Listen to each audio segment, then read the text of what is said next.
Good morning. Good morning. Now let's learn. Actually, good morning is pronounced howdy. Oh, that's really good. That's really good. I'm Robert Wunderlich. I'm the a senior research engineer at Texas A&M Transportation Institute and director of the Center for Transportation Safety. I have no idea why they asked me to do this. Bill Stockton is unfortunately has the supervision responsibilities for me. And we were talking Monday, and he said, we're talking about the turnover in the fleet and about the adoption of new technology. And he goes, yeah, somebody was saying it's about 11 years. I said, well, I don't think so. I think it's more like 17 to 20. He says, Robert, who's driving 17-year-old vehicles? And I went, me, two of them. So I wasn't sure, this is a pretty upscale hotel, and I drive a 17-year-old F-250 diesel truck, and I wasn't sure that they're going to let me in, but fortunately there was no one manning the guard station. Now my other car is a 2000 Corvette, just to say, which actually has some technology on it. Well, we're very fortunate today to have a very distinguished panel of speakers, and it gives me great pleasure because two of the panelists I've been working with very closely over the last 3 years on a project funded by the Toyota Economic Loss Settlement, and they're going to be talking about the research that we conducted as a team together. So it's nice to have that. So we're going to go ahead and get started. John Linneman is a senior principal scientist at the Collaborative Safety Research Center at the Toyota Technical Center. He came from Ann Arbor pretty much all day yesterday and has seen so far Austin, San Antonio, Houston, and driven to College Station. So he's made a great effort to be here. So please welcome John.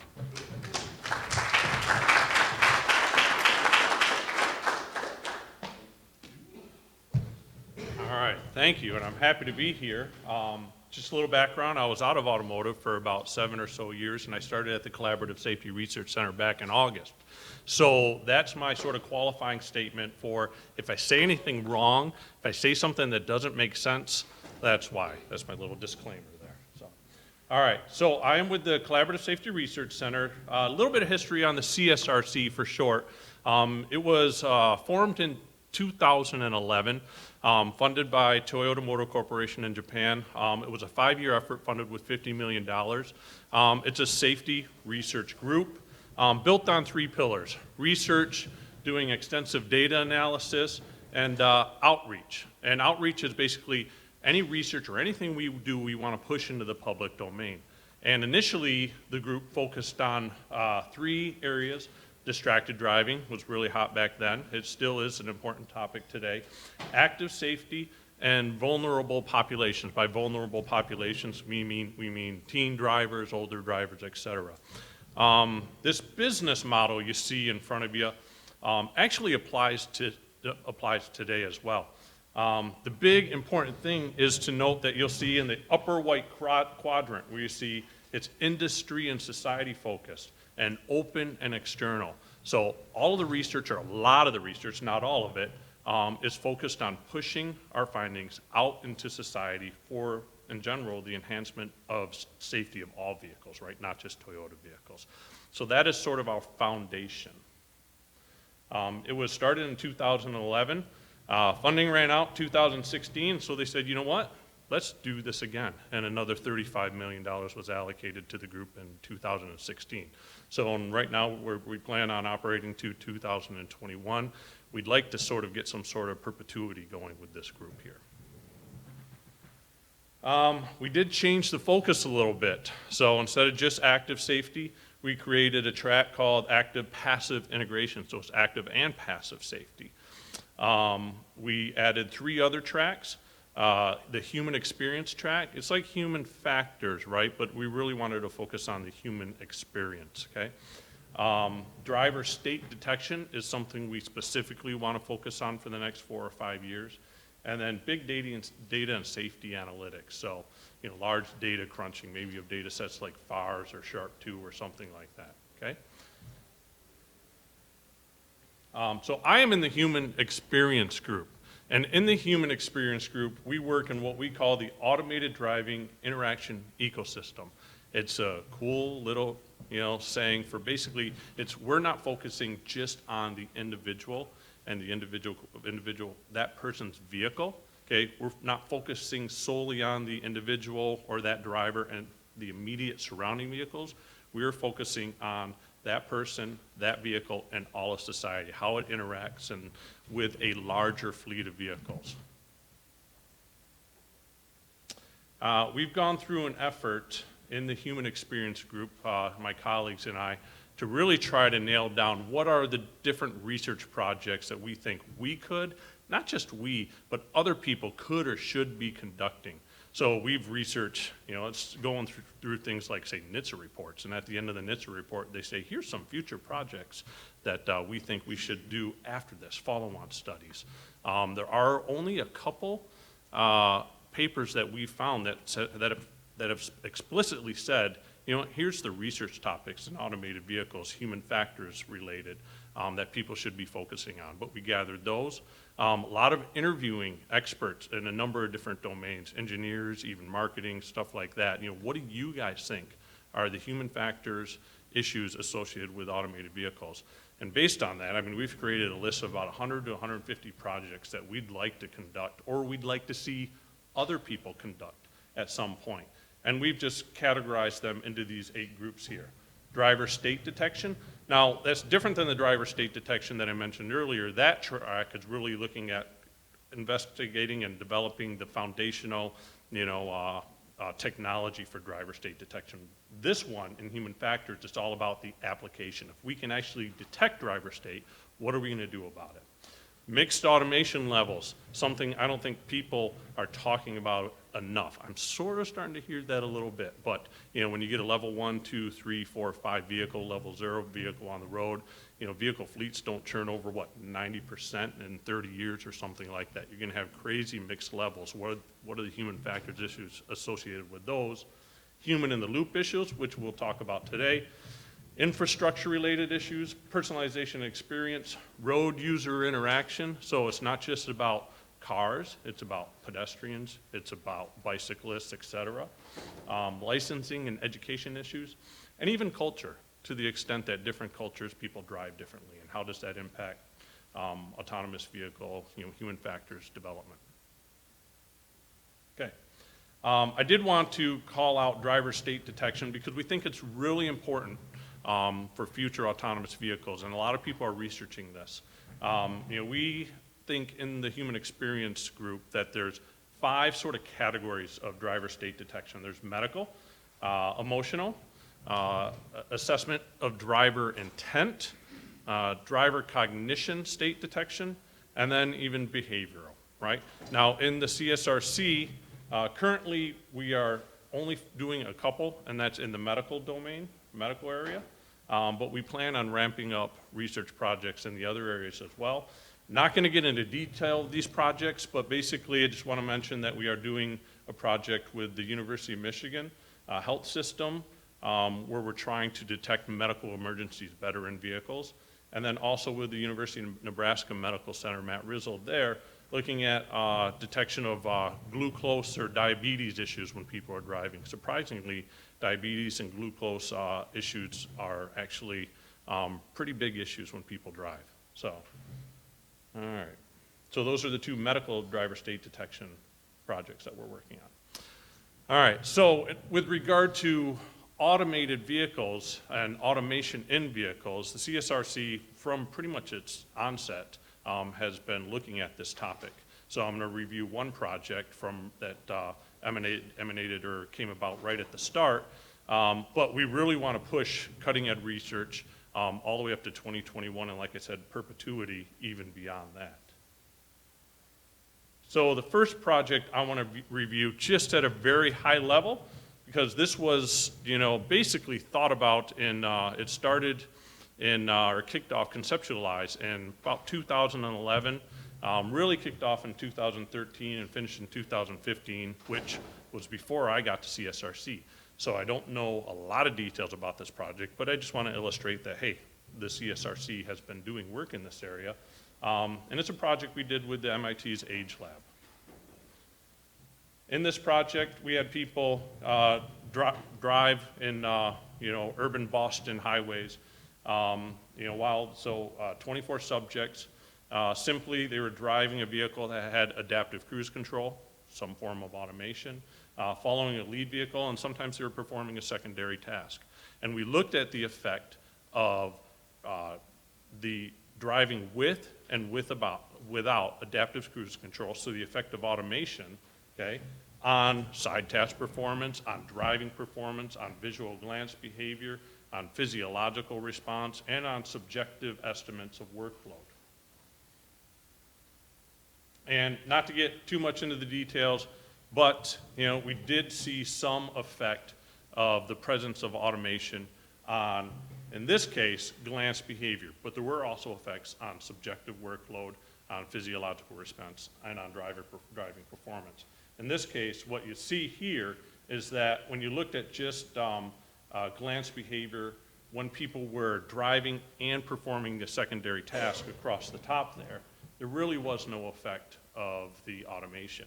But when you looked at baseline, so when they weren't performing a secondary task, there actually was an effect of automation, which is an interesting finding. No effect of automation when dual tasking, but there was an effect of automation when they were just driving, which is an interesting finding. And actually what you see in the bottom right corner there is it really impacted where people looked. It depended on where people looked. People tended to look more at the center stack and the instrument cluster and to the left when they were under automation, when ACC was on, okay? All right, so now this is more recent research. We actually conducted this research last year, and we're just now starting to release these findings. The study is visual attention allocation in a situationally level 3 automated vehicle. Situationally level 3 vehicle means that sometimes it can be viewed as level 3, sort of conditional automation, say if you're driving down the highway and just following a lead vehicle, okay? So it functions as level 3. The purpose of this was to identify the effect of external cues on drivers' behavior. Okay, what we mean by external cues in this case was lateral and longitudinal Gs, lateral and longitudinal forces on the body. So that's the external cue. As you're driving and you change your speed, you feel a little bit of acceleration and deceleration on your body. Vestibular sensations, what we mean by external cues. And then we wanted to explore the utilization of a custom model of visual attention allocation as the assessment tool. I'll get to that in a little bit here. Quickly, the methods. So we had 15 subjects participate in this. It was a commercial vehicle that they used that allowed for this situationally level 3 automation. They drove a test track 8 times. First time was just for practice. Second time was manual driving. The third time, automated driving. The 4th, 5th, 6th, and 7th time were all balanced between these 4 conditions in red. Automated driving with the side task, with hands-on, we required them to keep their hands on the steering wheel, or automated driving with the side task with the hands off the steering wheel. We made them drive without their hands off. So those 4 conditions were counterbalanced across the laps, 4 through 7. And then a final automated driving baseline. Now, they were following a lead vehicle in this. So there was a lead vehicle, and then they were in their vehicle. The start, you can see the start there. So at the start of the drive, they drive down this first straightaway. Unfortunately, I can't. So just so you guys have it, you see the start. They drive down this first straightaway, and this is where we incurred speed change events. So the lead vehicle, the baseline was, or they started out at 45 miles per hour, and then they would accelerate using the cruise control to go up to 50, and then decelerate back down to 45. So that's where we sort of implemented a longitudinal speed change effect. Okay, that finished. And then we had people just simply drive the rest of the route. And what we did was we compared this longitudinal speed change event, okay, on this straightaway with not changing speed on that straightaway. And then we made a comparison of where we compared the 15 seconds prior to entering a curve with the 15 seconds after entering a curve, okay? We had a number of different measures we collected. The one that I'm going to talk about today is just glance behavior, okay?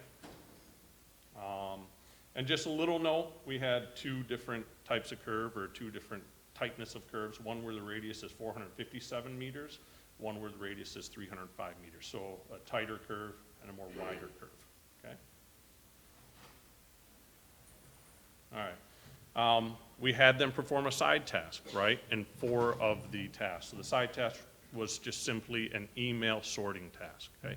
So they were asked to either say whether or not an email header title that came in was a work-related task, a family and friends-related task, or something they wanted to throw away, okay? So they performed this during 4 of the runs, okay? 4 times around the track. And simply, or quickly, what we saw was, okay, a decrease in percentage forward from manual driving to automated driving. So when they had automation, okay, they didn't look at the road as much. Made sense. And even more dramatic, when they had to perform the side task, and this makes sense, they really didn't look at the road at all, right? Okay.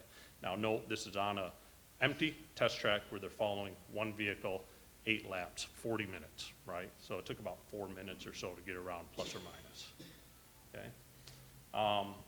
With regard to the effect of the different vestibular effects that we are looking at, what we see here in the greens is for the speed change event. So when the lead vehicle increase and decrease their speed, this is difficult, automated side task conditions with hands off, we saw an effect of the speed change event, where when people were experiencing these vestibular sensations, they actually allocated more visual attention to the road. For the curve event, so after people entered the curve, okay, so they were experiencing these vestibular sensations laterally, okay, we saw that people were, after, increasing their visual attention allocation to the road. However, in this case, it was when their hands were on the steering wheel. So there's really no clear pattern there yet. For when we look specifically at curve 305, okay, the tighter curve, so there's greater vestibular sensation, you would assume. When the hands were on the steering wheel, we saw that effect again. So when we looked just at that curve specifically, we didn't see it for curve 457. Interestingly, there's maybe some sort of learning comfort factor settling in here, or something like that. In the second automated driving baseline, not performing a side task, after entering the curve, people actually looked at the road less, which is an interesting finding. Now, the one thing I want to mention here is, there's a limitation with this study, 15 subjects, okay? These stats were created using t-tests. Since then, we've decided maybe we should use some sort of non-parametric assessment, So we've done that again using what's called Wilcoxon, and actually, we've seen some pretty clear patterns where these two, well, I can't point, but both of these are consistent, and you can see trends there. And some of these trends that you see here are now significant. So it looks like there might be something where when the person is performing a side task while driving, the vestibular sensations impact how much visual attention allocation is given to the road, where maybe that actually causes you to increase. Okay, so 1 minute left. I wanted to introduce you guys to a concept that we have in the CSRC that we want to explore more. That is the creation of visual attention allocation score. And the thought is when people do, glance, studies and stuff like that, they think, okay, they spent 33% of the time looking at the road, that's gonna be my metric, okay? But now that the cars have sensors that are the eyes and the ears on the road, right? And they're presenting this information in an instrument panel or some sort of display that gives you an indication of what's happening out there in the road, okay? Maybe there's an attention component to looking at the instrument panel, whereas before people thought that was distraction, right? So we actually reassessed this where we created a visual attention score where we allocated 20% of the time that people were looking at the instrument panel, where people might have said, hey, that's distraction. We're saying, no, 20% of that we're gonna call attention, okay? And what you see is the story changes quite a bit. And actually you see a clear pattern of automated driving with side test performance for the tighter curve and for speed changes, okay, where people are actually allocating more attention to not necessarily the road, but to road information, okay? All right, so that's something we want to explore more. And I'll be honest, that formula there, we just made that up. We have no reason to say 0.2, you know? So that's the research we want to do. How do you define that? Should it be 0.2, 0.3? Who knows? So vestibular cues, maybe there's something there, you know, sort of like a realistic, naturalistic cue to pay attention to the road. Then can we innovate upon that, if that's true? And then, you know, if we classify a small portion of eyes on IP or other displays as attentive, that can change your story with regarding to attention allocation in autonomous vehicles. So, and that's it. Cool. Thank you very much. We're going to do a discussion at the end, so Cool. Great. We're going to switch over very quickly. Awesome. No, don't do that. Don't do that. Oh, I've seen, yeah, they are scary. I mean, jumping off might be an alternative. Our next speaker is a colleague of mine from the University of Houston. Ioannis Pavlidis is a full professor there and the director of the Computational Physiology Lab. And I would say before 4 years ago, I didn't know there was such a thing as computational physiology. But I had an opportunity to see a presentation about this fantastic research being done on laparoscopic surgery, practice laparoscopic surgery, where they were comparing novice surgeons to experienced ones, and they were measuring stress using infrared. And I said, we can use that in a car. And I subsequently found out it was Dr. Pavlidis, and he says, hey, we're interested in that too. And then, as they say, it was the beginning of a beautiful relationship. So we're working on the, oh yeah, so we're switching over. But please welcome Dr. Pavlidis, who came all the way from Houston.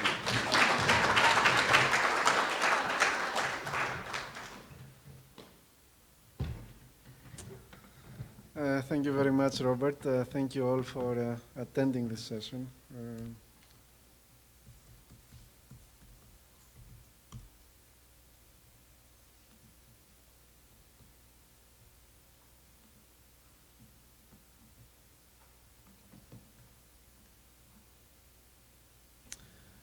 So as Robert said, I will present work here that was done collaboratively between my lab and Robert's group the last almost 3 years now, and some other colleagues. And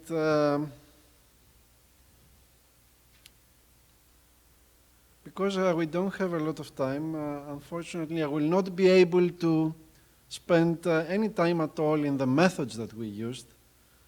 So I will concentrate primarily in introducing the research and discussing the results.